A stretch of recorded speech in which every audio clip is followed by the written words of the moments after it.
नमस्कार। आज हम जिस दस्तावेज पर थोड़ी गहराई से बात करने वाले हैं उसका शीर्षक है लाइनमैन, तारों का असली हीरो। ये उन लोगों की कहानी है जो अक्सर हमारी नज़रों से दूर रहते हैं, पर जिनके बिना शायद हमारी जिंदगी एकदम थम सी जाए।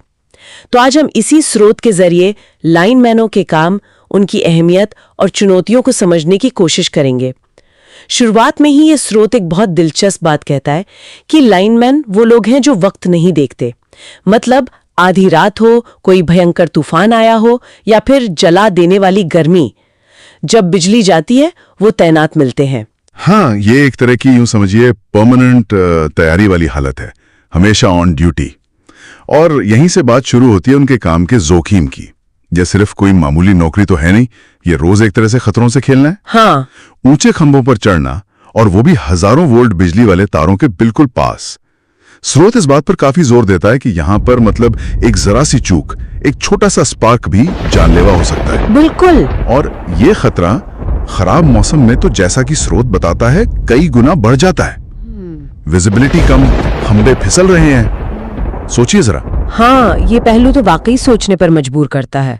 स्रोत में एक जगह उन्हें उम्मीदों की लाइन जोड़ने वाला कहा गया है। ये बात मुझे बहुत सही लगी कि ये सिर्फ बिजली के तार नहीं जोड़ रहे हैं, ये अंधेरे में एक उम्मीद वापस ला रहे हैं। हम कितनी आसानी से घर में स्विच ऑन करते हैं, है ना? हाँ बिल्कुल। पर शायद ही कभी सोचते हैं कि उस एक स्विच के पीछे, उस रोशनी के पीछे किसी लाइनमैन की रात भर की मेहनत है, उसका पसीना है, और शायद जान का जोखिम भी। सही कहा। उनका काम अक्सर अंधेरे में होता है ताकि हमारे घरों में रोशनी रहे।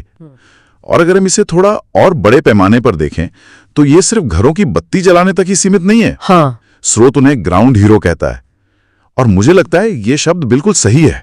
सोचिए ना, अस्पताल चल रहे हैं, इंडस्ट्रीज काम कर रही हैं, दफ्तर, स्कूल, सब कुछ तो बिजली पर ही निर्भर है। हाँ, ये तो है। इनके काम के बिना देश की जो आर्थिक और सामाजिक रफ्तार है वो धीमी पड़ सकती है, रुक सकती है।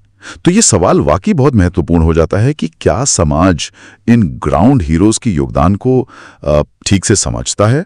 क्या उन्हें वो सराहना मिलती है? और ये सवाल इसलिए भी बहुत जरूरी है क्योंकि स्रोत इस तरफ भी इशारा करता है कि इन नायकों को हमेशा वो संसाधन या वो सम्मान नहीं मिलता जिसके वो असल में हकदार हैं। कई बार उन्हें जरूरी सुरक्षा उपकरणों के बिना ही, मतलब बहुत खतरनाक स्थितियों में काम करना पड़ता है। क्या उन्हें सही ट्रेनिंग मिलती है? क्या आधुनिक उपकरण मिलते हैं, खासकर दूर दराज के इलाकों में? हाँ, ये एक बड़ा मुद्दा है। ये दस्तावेज बताता है कि इसमें शायद काफी कमी है, लेकिन फिर भी उनकी प्रतिबद्धता देखिए, उनका मकसद बिल्कुल साफ रहता है, सप्लाई चालू करनी है। बिल्कुल। और यही चीज उनके समर्पण और सेवा की भावना को दिखाती है।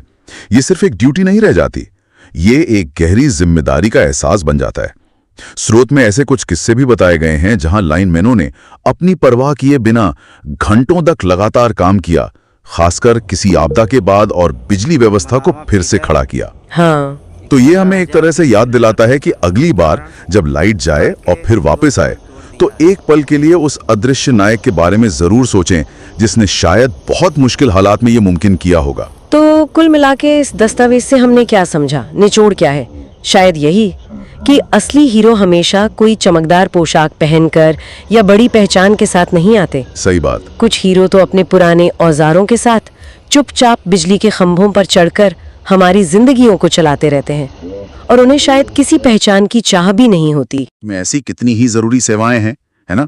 जैसे सफाई कर्मचारी हैं, स्वास्थ्य कर्मी हैं, ट्रांसपोर्ट वाले लोग हैं। हाँ बिल्कुल। जिनके पीछे अनगिनत लोगों की बहुत कड़ी मेहनत और जोखिम छिपे होते हैं, और हम अक्सर इन सेवाओं को, इन लोगों को मतलब ग्रांटेड ले लेते हैं, मान कर चलते हैं। हाँ, ये तो होता है। शायद अब वक्त आ गया है कि हम इन सभी ग्राउंड हीरोज के जो अमूल्य योगदान हैं उन्हें पहचानें, उनकी सराहना करें, और ये भी पक्का करें कि उन्हें काम करने के लिए एक सुरक्षित और सम्मानजनक माहौल मिले।